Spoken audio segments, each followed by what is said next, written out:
Hey guys, আমি অমিত কাউরি আর আপনারা দেখছেন বিনিয়োগ ভারত ইউটিউব চ্যানেল। আমাকে অনেকেই প্রশ্ন করছে যে গ্লোবাল লেভেলে একটা ইকুইটিতে আমরা ড্রডাউন দেখছি। ইন্ডিয়ান স্টক মার্কেট অনেক বেশি কারেক্ট করে গেছে। বিগত 18 মাস ধরে শেয়ার বাজার খুব একটা বেশি বাড়ছে না। নিফটি যদিও 9-10% এর রিটার্ন জেনারেট করেছে, কিন্তু আমাদের পোর্টফোলিও অনেক বেশি ডাউন হয়ে গেছে। আমাদের পোর্টফোলিওর মিড ক্যাপ, স্মল ক্যাপগুলি 30, 40, 50% অলরেডি কারেক্ট করে গেছে। তাই আমাদের এখন কি করা উচিত? আমি তোমাদের বলব যে তোমরা কিন্তু এখন খুব বেশি প্যানিক সেলিংয়ে আসবে না। তোমরা খুব বেশি ভয় পাবে না।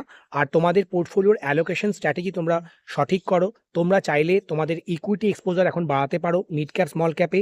কারণ মার্কেট অনেকটাই কারেক্ট করে গেছে। আর যারা ভাবছো যে ইকুইটিতে আমরা খুব বেশি আর এক্সপোজার নেব না, তাদেরকে আমি বলবো যে তোমরা গোল্ড সিলভারের অ্যালোকেশন বাড়াতে পারো। তবে তোমরা ইটিএফ এর মাধ্যমে পারচেস করতে পারো।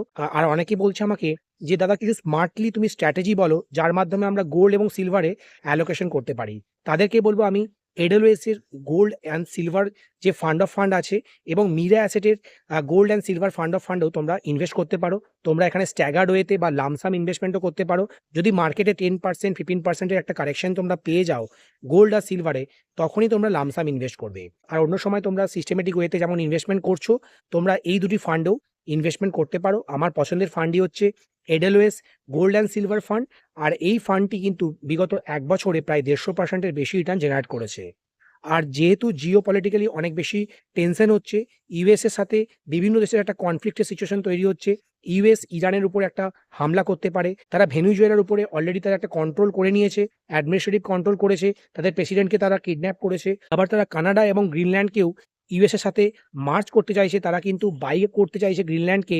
সেই জন্য আমরা একটা বিভিন্ন নাটো কান্ট্রির সাথে ইউএস এর একটা কনফ্লিক্টের মতো সিচুয়েশন দেখতে পাচ্ছি। আর সেই জন্যই এত বেশি পরিমাণে স্টকে আমরা কারেকশন দেখছি, ইকুইটি এত বেশি ড্রডাউন করছে।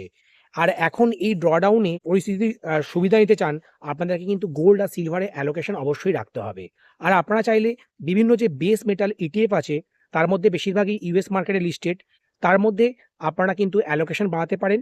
আর আমরা দেখেছি যে প্রিসিয়াস মেটালের র্যালির সাথে সাথে বিভিন্ন যে বেস মেটালগুলি আছে, তার মধ্যে অ্যালুমিনিয়াম, কপার, জিঙ্ক, টিন, এই সমস্ত মেটালেও আমরা র্যালি দেখতে পাচ্ছি। আগামী দিনেও এই র্যালিটা কিন্তু কন্টিনিউ থাকতে পারে।